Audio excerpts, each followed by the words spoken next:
এখন রাত 10:30, একটু পরেই শুনবেন সর্বশেষ বিশ্ব সংবাদ। আপনারা বিবিসি শুনছেন ঢাকায় FM 100, রাজশাহীতে 88.8, খুলনায় 88.8। আপনারা যেখানে আছেন, বিবিসি আপনার সাথেই আছে।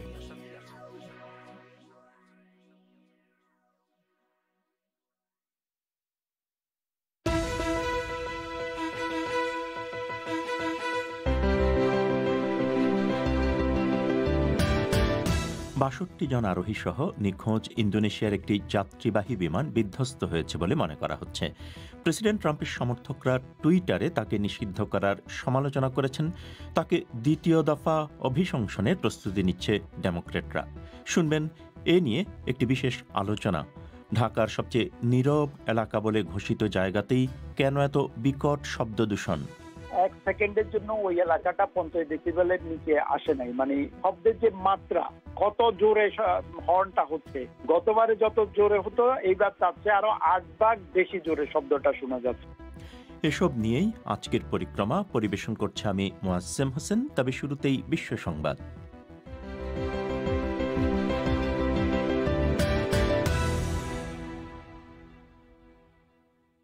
বিবিসি বাংলা খবর পড়ছি মাসুদ হাসান খান। ইন্দোনেশিয়ার কর্তৃপক্ষ জানিয়েছে 62 জন যাত্রী সহ একটি বোয়িং 737 বিমান জাকার্তা থেকে আকাশে ওড়ার একটু পরেই বিধ্বস্ত হয়েছে বলে মনে করা হচ্ছে। ইন্দোনেশিয়ার নৌবাহিনী বলছে, যেখানে বিমানটি বিধ্বস্ত হয়েছে বলে মনে করা হয় সেই জায়গায় তারা তল্লাশি দল পাঠিয়েছে। একজন জেলে বিবিসিকে জানিয়েছেন তিনি একটি বিমান সাগরে ডুবে যেতে দেখেছেন। বিমানটি 1 মিনিটেরও কম সময়ের মধ্যে 3000 মিটারের বেশি নিচে নেমে আসে। ইন্দোনেশিয়ার বাজেট এয়ারলাইন্স শ্রীভিজায়া এয়ার এটি পরিচালনা করত। ভারতের মহারাষ্ট্রের একটি হাসপাতালে আগুন লেগে অন্তত 10টি সদ্যজাত শিশুর মৃত্যু হয়েছে। অসুস্থ নবজাতক শিশুদেরকে যে বিভাগে রাখা হয় সেই সিক নিওনেটাল ইউনিটেই আগুন লাগে। 7টি শিশুকে উদ্ধার করা সম্ভব হয়েছে। প্রাথমিকভাবে মনে করা হচ্ছে বিদ্যুতের শর্ট সার্কিট থেকেই এই আগুন লাগে। টুইটার এবং অন্যান্য সোশ্যাল মিডিয়া প্ল্যাটফর্ম প্রেসিডেন্ট ট্রাম্পকে নিষিদ্ধ করার পর মিস্টার ট্রাম্পের সমর্থকরা একে বাক স্বাধীনতার উপর আঘাত বলে বর্ণনা করেছেন। টুইটার গতকাল প্রেসিডেন্ট ট্রাম্পের অ্যাকাউন্ট স্থায়ীভাবে বন্ধ করে দেওয়ার ঘোষণা দেয়। মিস্টার ট্রাম্পের টুইট বার্তা নতুন সহিংসতায় উস্কানি দিতে পারে এমন আশঙ্কায় এই পদক্ষেপ নেওয়া হয়।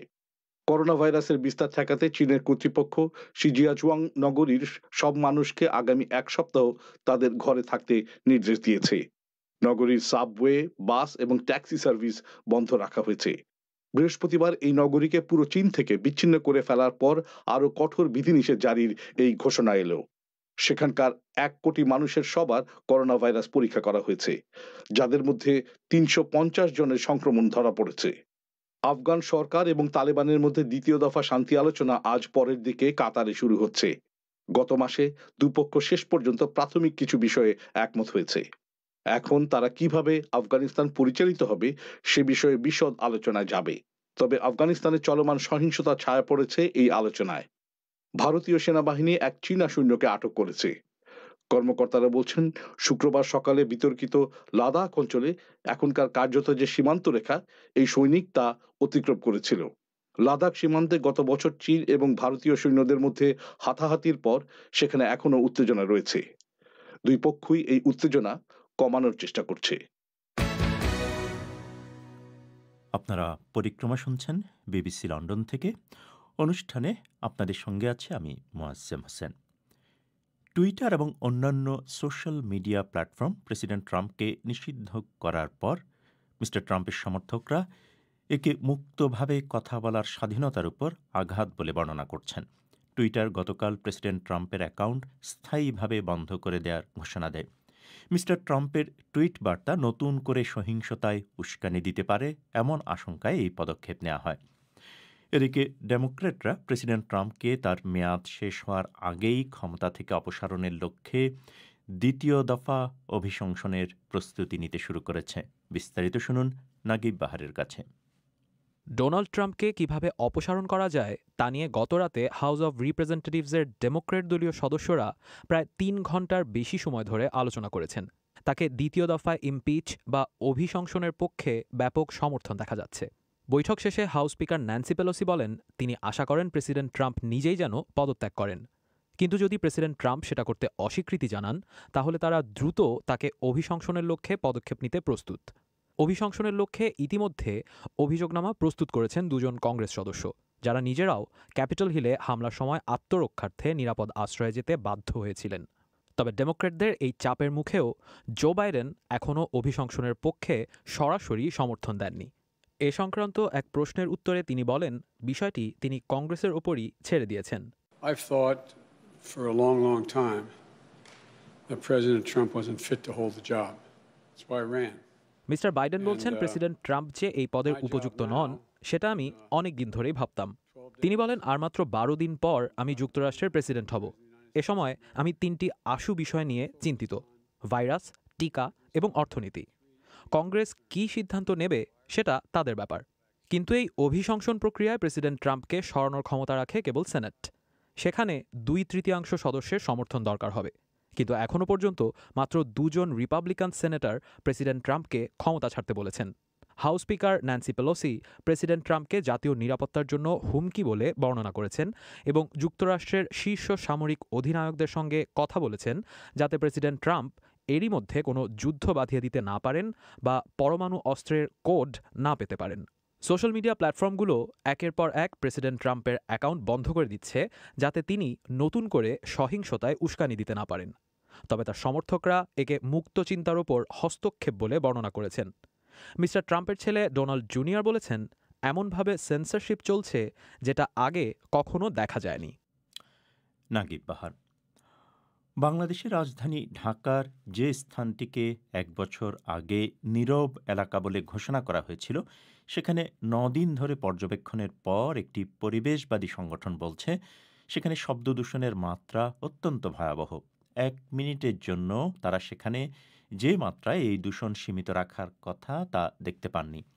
পরিবেশ বিষয়ক সংগঠনগুলো বলছে মাঠ পর্যায়ে এ সম্পর্কিত আইনের প্রয়োগ নেই বলেই এরকম পরিস্থিতি তৈরি হয়েছে। ঢাকা থেকে বিস্তারিত শুনুন রাকিব হাসনাতের প্রতিবেদনে।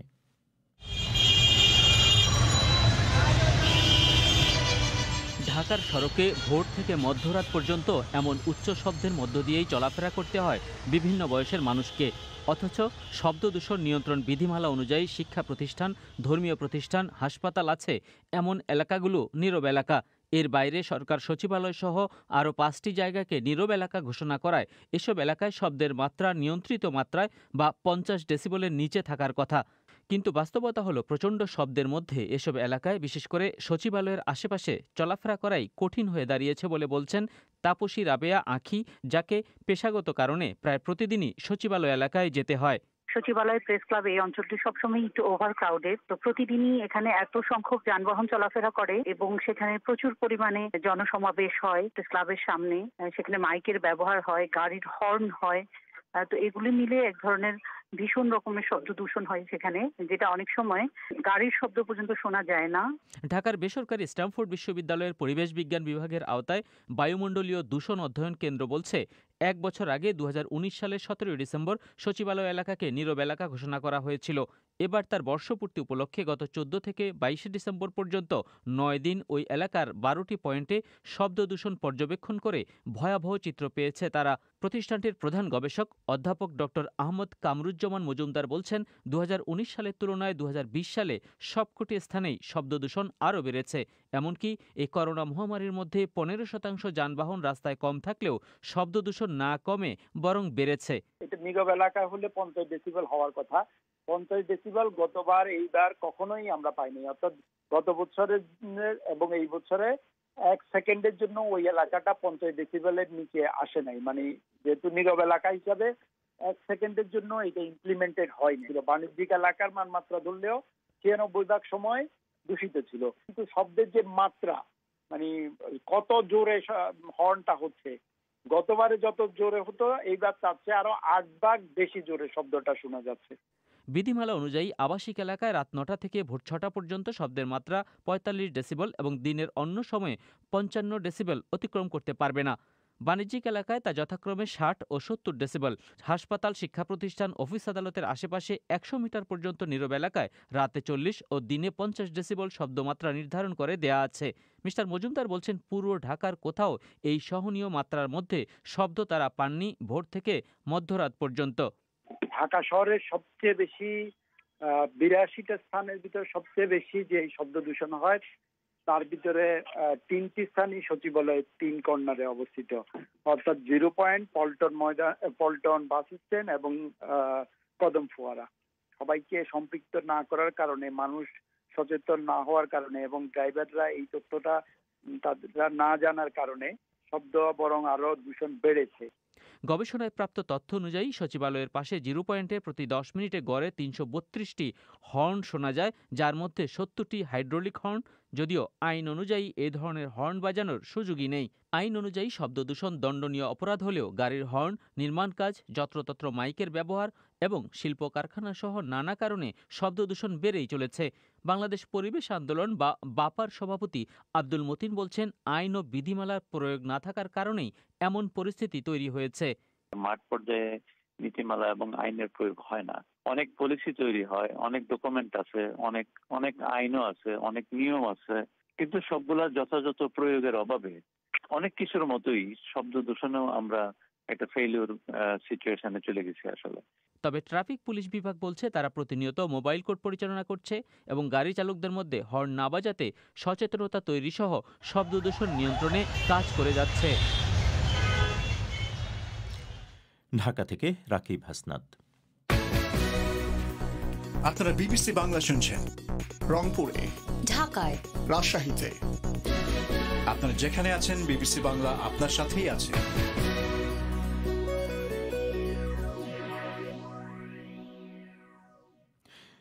এবারে যুক্তরাষ্ট্রের চলমান রাজনৈতিক সংকট নিয়ে একটি বিশেষ আলোচনা অনুষ্ঠানের জন্য আপনাদের নিয়ে যাচ্ছি ঢাকা স্টুডিওতে।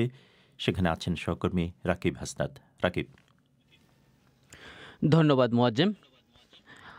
বিবিসি বাংলার আজকের এই বিশেষ আলোচনায় আমাদের সাথে ইতোমধ্যেই সংযুক্ত হয়েছেন টেক্সাস A&M ইউনিভার্সিটির অধ্যাপক মেহনাজ মোমেন এবং যুক্তরাষ্ট্রের ইলিনয় স্টেট ইউনিভার্সিটির রাজনীতি ও সরকার বিভাগের ডিস্টিংগুইশড প্রফেসর আলী রিয়াজ এবং মেহনাজ মোমেন, আপনাদের দুজনকে আমি স্বাগত জানাচ্ছি এই আলোচনায়। আমরা মূলত যুক্তরাষ্ট্রের সাম্প্রতিক যে ঘটনা, প্রেসিডেন্ট নির্বাচন হয়ে গেল, তার জের ধরে অনেক ঘটনা ঘটেছে, সেগুলো নিয়ে আলোচনার চেষ্টা করব।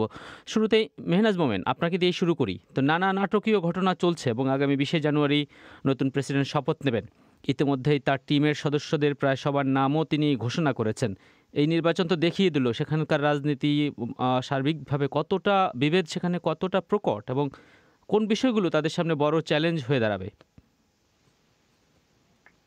এই কোভিড পরবর্তী বিশ্বে স্বাস্থ্য একটা সাংঘাতিক বড় চ্যালেঞ্জ, কিন্তু এটা ছাড়াও আপনি যদি আভ্যন্তরীণ রাজনীতির কথা চিন্তা করেন, এই 4 বছরের ট্রাম্প প্রেসিডেন্সিতে আপনার মার্কিন যুক্তরাষ্ট্রের পররাষ্ট্রনীতি এবং আভ্যন্তরীণ অনেক নীতিমালাও একটা ট্রেন্ড ফলো করে, সেটা থেকে অনেক সরে এসছে।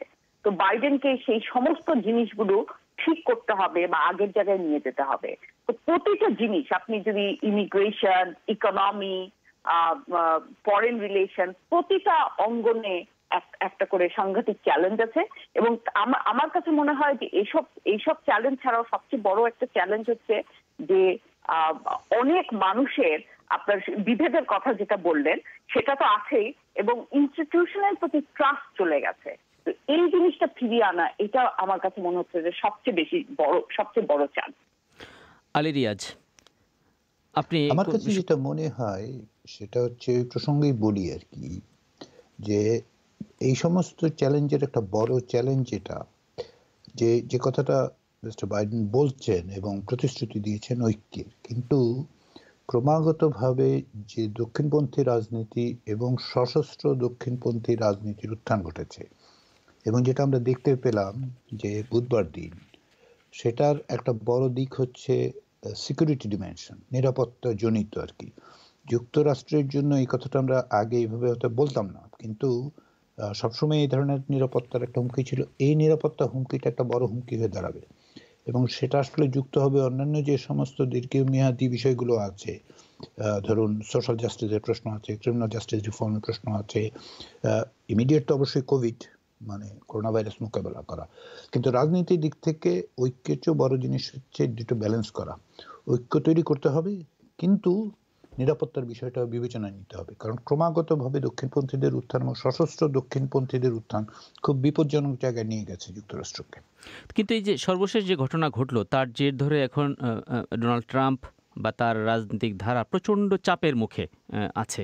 তো তার বিদায়ের পর এই যে আপনি দক্ষিণপন্থী রাজনীতির কথা বললেন, বা আমরা যেটা খুব উগ্রভাবে দেখতে পাচ্ছিলাম যে ঘটনাগুলো ঘটছে সশস্ত্রভাবে সহিংসতা, এই রাজনীতির আসলে গতি প্রকৃতি কোন দিকে যাবে মিস্টার ট্রাম্প যখন ক্ষমতা থাকবেন না? আপনি যেটাকে বলছেন চাপের মধ্যে আছে, সেটা আবার চাপের মধ্যেও নেই, আপনাকে এটাও বিবেচনায় রাখতে হবে।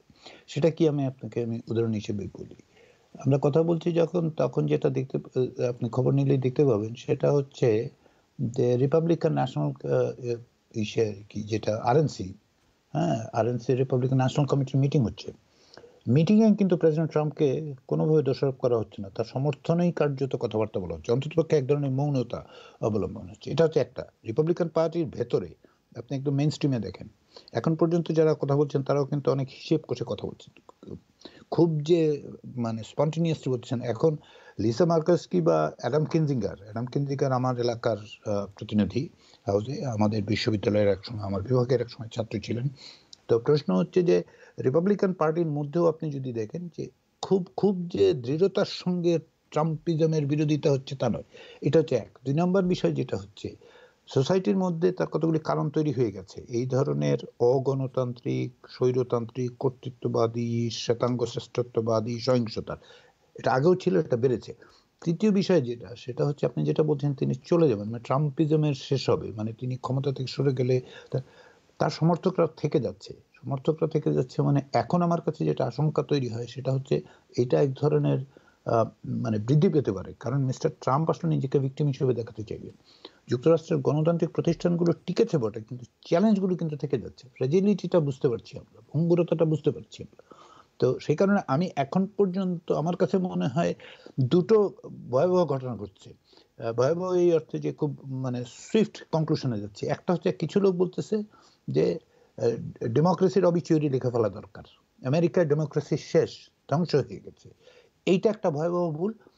আরেক অংশ বলছে ট্রাম্প চলে গেলেই ট্রাম্পিজম শেষ হয়ে যাবে, না, কোনোটাই ঠিক নয়, ট্রাম্পিজম থাকবে, কতটা শক্তি নিয়ে থাকবে সেটাই হচ্ছে প্রশ্ন। মেহনাজ মোমেন, কি বলবেন আপনি এই প্রসঙ্গে? হ্যাঁ, আমি একটু যোগ করতে চাই। ট্রাম্প আপনার জানুয়ারির 20 তারিখের পরে উনার ক্ষমতা থাকবে না, কিন্তু যে 75 মিলিয়ন মানুষ উনাকে ভোট দিয়েছে তারা তো এই দেশেরই অংশ, তারা থেকে যাচ্ছে। তো তাদেরকে আপনার তাদের কথা সামনে নিয়ে আসার জন্য যদি কোনো নতুন নেতা আসে তাহলে কিন্তু ট্রাম্পিজমের পুনরুত্থান হবে।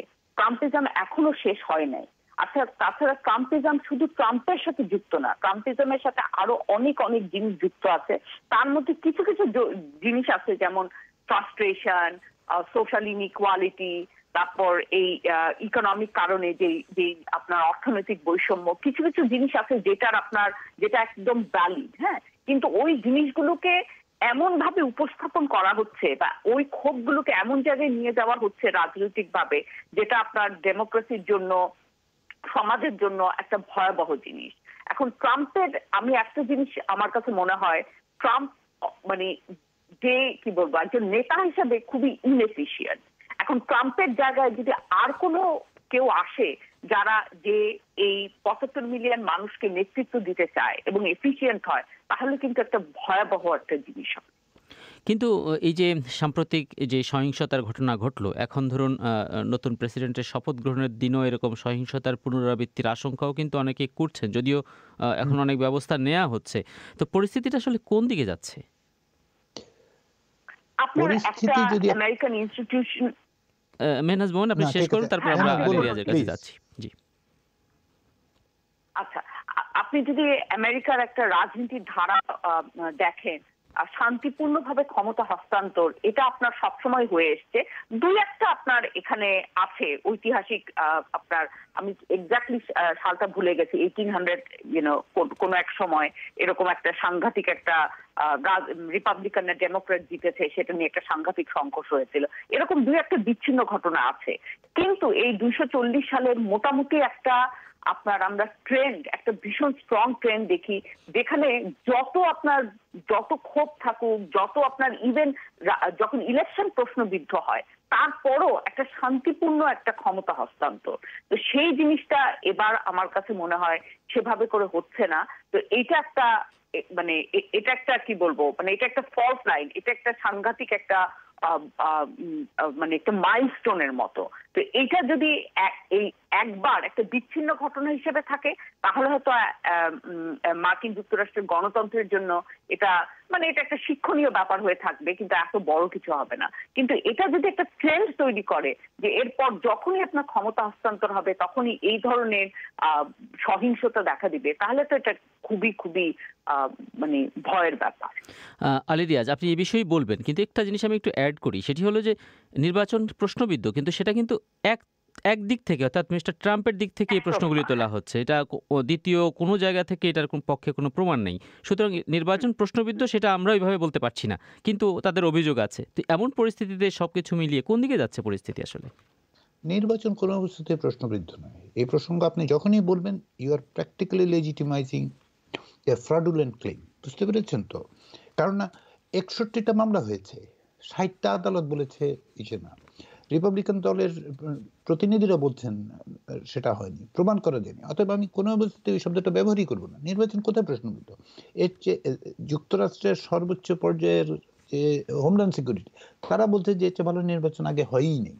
তো এখন প্রশ্ন হচ্ছে যে এখান থেকে আমরা যাবোটা কোথায়, মানে প্রশ্ন তো এই জায়গাটাই হচ্ছে যে এগুবার পথটা কতগুলি দিক আছে আর কি। যে এখন এই প্রশ্নগুলোকে সামনে রেখে নতুন প্রশাসন যে পদক্ষেপগুলো নেবেন সেগুলো তাদের পক্ষে কতটা কঠিন হবে। কারণ হচ্ছে যে 75 মিলিয়নের হিসেবে প্রফেসর মেহনাত মোমেন বলছিলেন, শুধু এই 75 মিলিয়নের সকলেই যে ট্রাম্পিস্ট সেটাও আবার আমি মনে করি না। বিভিন্ন বিবেচনার থেকে লোকে ভোট দেন, ট্রাম্প না থাকলে একটা এফিশিয়েন্ট লিডারশিপ কি তৈরি হবে? আমি যেটা দেখতে পাই সেটা হচ্ছে যে যুক্তরাষ্ট্রের রাজনীতিতে, এবং যুক্তরাষ্ট্রে শুধু নয়, যুক্তরাষ্ট্রের বাইরে তো অবশ্যই, যেটা হচ্ছে সেটা হচ্ছে এক ধরনের দক্ষিণপন্থী প্রবণতা। যুক্তরাষ্ট্রে এটা সহিংস রূপ নিচ্ছে, আগেও ছিল মিলিশিয়া মুভমেন্ট, সেটা সহিংস রূপ নিচ্ছে। আপনি ধরুন টুইটার বন্ধ করে দেওয়া হলো, তাই তো? কিন্তু আপনি এইট বন্ধ করবেন কি করে, পার্লার বন্ধ করবেন কি করে, কিংবা ধরুন গ্যাপ বন্ধ করবেন কি করে? আর মেইন স্ট্রিমিং হচ্ছে যেটা বিপদের জায়গাটা হচ্ছে কিউআননের মতো বা প্রাউড বয়েজের মতো সংগঠন যে মানে মেইন স্ট্রিম হয়ে যাচ্ছে, যে এরাই এখন প্রতিনিধিত্ব করে। কি দুর্ভাগ্যজনক। দেখুন, আমি ইলিনয়তে থাকি, এখানে সম্প্রতি নির্বাচিত ইউএস হাউস অফ কংগ্রেসের একজন নির্বাচিত হয়েছেন, আমি নামটা এই মুহূর্তে মনে হচ্ছে না। তিনি প্রকাশ্যে পাবলিক জনসভায় বলছেন যে হিটলার ঠিক ছিল। কি ভয়াবহ পরিস্থিতি যুক্তরাষ্ট্রের রাজনীতিতে। এই যে প্রবণতাগুলি, এগুলো কিন্তু স্পোরেডিক মনে হচ্ছে না আমার কাছে। এই প্রবণতাগুলো আগে লেটেন্ট ছিল, এগুলো এখন ফোর্সফুলি মেইনস্ট্রিমিং হয়ে সামনের দিকে চলে আসছে। হ্যাঁ, বিপদটা হচ্ছে ওই জায়গায়, বুঝতে পেরেছেন? জি, তো এখন তো ডেমোক্রেটদের তরফ থেকে মিস্টার ট্রাম্পকে ইমপিচ করার কথা উঠছে, এবং যদি সেটি হয় তাহলে নজিরবিহীন প্রেসিডেন্টই হবেন তিনি, যিনি দুবার এই ইমপিচের মুখোমুখি হলেন। কিন্তু যদিও আমরা জানি যে জো বাইডেন এটা কংগ্রেসের উপর ছেড়ে দিয়েছেন, এবং আবার রিপাবলিকানদের একটা বড় অংশের সাপোর্ট যদি না আসে, আপনি বলছিলেন একটু আগে যে আরএনসিতে এটা নিয়ে আসলে তেমন কোনো সমালোচনাই হচ্ছে না মিস্টার ট্রাম্পের। তো এই ইমপিচমেন্টের বা এই যে আগামী 11 দিন আছে, মিস্টার ট্রাম্পকে ক্ষমতাহীন করার প্রশ্নে বা এদিকে কি কতটুকু অগ্রগতি বা কতটুকু পদক্ষেপ নিতে পারে আলী রিয়াজ? এইখানে দেখুন, সমাধান তো আসলে তিনটা হচ্ছে যে একটা হচ্ছে ইমপিচ করা, আর একটা হচ্ছে 25th অ্যামেন্ডমেন্ট ইউজ করা, কিংবা ধরুন তিনি যদি পদত্যাগ করেন। তো 25th অ্যামেন্ডমেন্ট ইনভোক করার কোনো সম্ভাবনা আমি দেখছি না। তার জন্য মাইক পেন্সের সমর্থন লাগবে, অধিকাংশের সমর্থন লাগবে, সেটা ঘটবে না কিন্তু ডেমোক্রেটরা সেই চাপটা রাখতে চান ক্যাবিনেটের উপর, যাতে করে তারা রেইন ইন করে, তারা যাতে নিয়ন্ত্রণে রাখে। আপনি ইমপিচমেন্ট প্রসেসটা যত দ্রুত করা যাবে বলে মনে হচ্ছে, যদি সেটাও যায় শেষ পর্যন্ত কি সেনেটে গিয়ে আটকে যাবে। কারণটা হচ্ছে যে আলটিমেটলি যদি আপনি ইমপিচ করেন, যেটা হবে ভবিষ্যতে তার পক্ষে আর রাজনীতি করা সম্ভব হবে না, যেটা অত্যন্ত গুরুত্বপূর্ণ। এবং প্রফেসর মেহনাজ মোমেন বলছিলেন আর কোনো এফিশিয়েন্ট লিডার যদি আসতে পারে। এফিশিয়েন্ট লিডারশিপ কিন্তু তৈরি হবে, এরা শিখছে এই ইস্যুর মধ্যে। ফলে প্র্যাকটিক্যালি অপশনগুলো কিন্তু কম। একটা মাত্র প্র্যাকটিক্যাল অপশন যেটা হবে না, সেটাও হবে না, ইগোইস্টিক্যালি যদি মানে প্রেসিডেন্টের ইগোর কারণে হবে না, তার রিজাইন করা। কিন্তু এগুলো করছে কেন ডেমোক্রেটরা কি জানেন না? আপনিও জানেন, আমিও জানি, প্রফেসর মেহনাজ মোমেন জানেন যে রিয়ালিস্টিক্যালি 10 দিনের মধ্যে ইমপিচ করার প্রসেসটা শেষ করা যাবে না। তাহলে চাপ তৈরি করা, চাপের মধ্যে রাখলে তাকে নিয়ন্ত্রণে রাখা যাবে। আপনি যদি একটা লোককে চাপের মধ্যে রাখেন, আরেকটা হচ্ছে খুব ব্লান্টলি বুলি আর কি, বুলি তো এখন বুলিরা যারা, তারা কিন্তু যখন কেউ একজন মুখের উপর দাঁড়িয়ে যায় তখন কিন্তু একটু ভয় পেয়ে যায়। আপনি দেখেন নাই 24 ঘন্টার মধ্যে কিভাবে সুর বদলে গেছে যখন চাপটা তৈরি হয়েছে। তো ওই বুলিকে চাপের মধ্যে রাখার চেষ্টা করছে, মূলত চাপ তৈরি করা। মেহনাজ মোমেন। হ্যাঁ, আচ্ছা, আমি প্রথমে একটা জিনিস ক্ল্যারিফাই করতে চাই। আমি যখন বলেছিলাম নির্বাচন প্রশ্নবিদ্ধ, আমি মিন করেছিলাম যখন 2000 সালে নির্বাচন প্রশ্নবিদ্ধ ছিল তখনও শান্তিপূর্ণভাবে ক্ষমতা ট্রান্সফার হয়েছে। আমি সেটা পরিষ্কারভাবে তখন হয়তো বলিনি। আচ্ছা, আর এখন যেটা কথা বলছেন, আমার কাছে মনে হয় যে ট্রাম্প ব্যক্তি হিসেবে আমার কাছে মনে হয় না যে উনার থেকে আর কোনো আশঙ্কা আছে। এখন এই 11 দিনের মধ্যে হয়তো ইমপিচমেন্ট সম্ভব হবে না, বা যেটা আলী রিয়াজ বলছেন হয়তো হাউস করবে, সেনেট করবে না, আর বাকি যে দুটো জিনিস যেটা ক্যাবিনেট করতে পারে সেটা আমার মনে হয় না সেটা হবে। আর উনার পদত্যাগ করা সেটাও একটা সেটাও মনে হয় না হবে। হ্যাঁ, কিন্তু এই যে ট্রাম্প যেই ধরনের জিনিসগুলো আমেরিকার রাজনীতিতে বপন করে গেলেন, সেটা আমার কাছে মনে হয় শেষ না। এবং আমার কাছে মনে হয় যে এরপরও রিপাবলিকান পার্টি থেকেই আর কোনো নেতা আসবেন যিনি এই একইভাবে বা আরো খারাপ ভাবে হয়তো এই বিভেদটাকে, এই রাজনৈতিক এবং সামাজিক বিভেদটাকে ব্যবহার করবেন। কিন্তু ট্রাম্প অ্যাজ আ পার্সন আমার কাছে মনে হয় যে ট্রাম্পের রাজনৈতিক কেরিয়ার শেষ হয়ে গেছে। এবং আরেকটা যেই জিনিস উনার যেই জিনিসগুলো, এই যে টুইটার, ফেসবুক, যে সোশ্যাল মিডিয়ার মাধ্যমগুলো, এগুলোতে উনি যেতে পারবেন না। হয়তো উনি নিজের কোনো টেলিভিশন শো করতে পারেন, যাই করতে পারেন, কিন্তু রাজনৈতিক অঙ্গনে উনার থেকে আমি আর কোনো কিছু আশঙ্কা করি। তো উনি যে রাজনীতিটা করতেন, ওনার তো রাজনীতির একটা গুরুত্বপূর্ণ পার্টি ছিল টুইটার, প্রায় 8 কোটির মতো ফলোয়ার, তার সব সিদ্ধান্ত অভিমত এগুলো টুইটারে আসতো। এখন তার অ্যাকাউন্ট স্থায়ীভাবে বন্ধ করা হয়েছে, অন্য সামাজিক মাধ্যমগুলো সেটা ফলো করছে। এর প্রভাবটা কি হবে? মূলধারার গণমাধ্যমের সাথেও তো তার সম্পর্কটা ভালো না। এখন তার আরেকটা অপশন, তার যদি কোনো নিজের টেলিভিশন চ্যানেল, যেটা অনেকদিন ধরে শোনা যাচ্ছে, সেটা হয়তো উনি করতে পারেন। হ্যাঁ, কিন্তু উনি হয়তো আরেকটা জিনিস মনে রাখতে হবে, উনি কিন্তু আপনার ট্র্যাডিশনাল পলিটিশিয়ান না। উনি পলিটিক্সে এসছেন একদম শেষ সময়ে একটা বিশেষ একটা উদ্দেশ্য নিয়ে। হ্যাঁ, তো এখন আবার উনি ওনার স্বাভাবিক জীবনে ফিরে যাবেন, কিন্তু এই যে রাজনীতি থেকে ওনার যে লাভ হয়েছে, যে সাংঘাতিক বড় ফলোয়ার পেয়েছেন এবং অর্থনৈতিকভাবে অনেক লাভ হয়েছে, সেগুলো থেকে তো উনি আর সরে যাবেন, উনি থাকবেন, সেগুলোকে উনি আবার ব্যবহার করবেন। আলী রিয়াজ, এইখানে আমি একটু ছোট্ট আপত্তি বা ভিন্ন মত বলে রাখি। এত সহজে মিস্টার ট্রাম্প চলে যাবেন কিনা আমি একটু খুব নিশ্চিত না। তার কারণ কি? কারণটা হচ্ছে গ্রাসরুটের একটা প্রেশার থাকবে কিন্তু তার উপর, যে আসলে আপনি যাবেন কোথায়, আমরা এখন রাস্তায় আছি, আপনি যাবেন কোথায়, এইরকম একটা ভঙ্গিতে। যেটা হবে টুইটারে না থাকার কারণে একটাই সুবিধা হবে, সেটা কি জানেন? আপনি নতুন ফলোয়ারের কাছে যাবে না। এই যে 8chan, পার্লার, গ্যাপ, এই সমস্ত, এগুলি তো একো চেম্বার। ওইখানে যে যায় সে অলরেডি ইনডক্ট্রিনেটেড। ওনাকে রেস্ট্রিক্ট করা গেল যে উনি তার ইকো চেম্বারের মধ্যে তাকে পুশ করে দেওয়া যাচ্ছে, কিন্তু তার ইনফ্লুয়েন্সটা, এদের উপরে যে ইনফ্লুয়েন্সটা, সেটা আরো অনেকটা সময় থাকবে। 20শে জানুয়ারি বলেন 2021 সালেই চলে যাবে কিনা এখনো আমি কনক্লুড করতে রাজি না। আমি আরেকটু সময় নিয়ে দেখতে চাই, 2022 পর্যন্তই দেখতে চাই আসলে। তো কিন্তু রাজনীতিতে যদি তিনি না থাকেন এবং আবার এই ধরনের ইয়েগুলো তো নাই, তাহলে ঠিক তার যে ধারা সেটা খুব সংক্ষেপে, আমাদের হাতে সময় খুব কম, সেটা তার জন্য কতটা সহজ হবে? আসলে সহজ খুব কঠিন হবে না। উনি প্রভাব বিস্তার করবেন, কতটা প্রভাব বিস্তার করবেন সেটা দুইটা ফ্যাক্টরের উপর নির্ভর করে। একটা হচ্ছে তার মিডিয়ামগুলো কি, যদি মিডিয়াটা সে ব্যবহার করতে পারে, এইচান ইত্যাদি সমস্ত ডার্ক ওয়েবের। আর দ্বিতীয় যেটা, সেটা হচ্ছে রিপাবলিকান পার্টির মধ্যে থেকে তার কোন রকম similar kind of leadership, equally charismatic, আসে কিনা দাঁড়িয়ে যায়। আলী রিয়াজ, হাতে একদমই সময় নেই। আলী রিয়াজ এবং মেহনাজ মোমেন, আপনাদের দুজনকেই ধন্যবাদ জানাচ্ছি এই আলোচনায় অংশ নেওয়ার জন্য। ফিরে যাচ্ছি লন্ডনে মোয়াজ্জেম হোসেনের কাছে। রাকিব, আপনাকে অনেক ধন্যবাদ। শেষ করার আগে আবারও সংবাদ শিরোনাম। ৬২ জন আরোহী সহ নিখোঁজ ইন্দোনেশিয়ার একটি যাত্রীবাহী বিমান বিধ্বস্ত হয়েছে বলে মনে করা হচ্ছে। আর প্রেসিডেন্ট ট্রাম্পের সমর্থকরা টুইটারে তাকে নিষিদ্ধ করার সমালোচনা করেছেন। আমাদের পরবর্তী অনুষ্ঠান আগামীকাল বাংলাদেশ সময় সন্ধ্যে 7:30 আর ভারতে সন্ধ্যে 7টায়। সে অনুষ্ঠান শোনার আমন্ত্রণ জানিয়ে আমি মোয়াজ্জেম হোসেন এখানেই বিদায় নিচ্ছি। ভালো থাকবেন। শুভরাত্রি।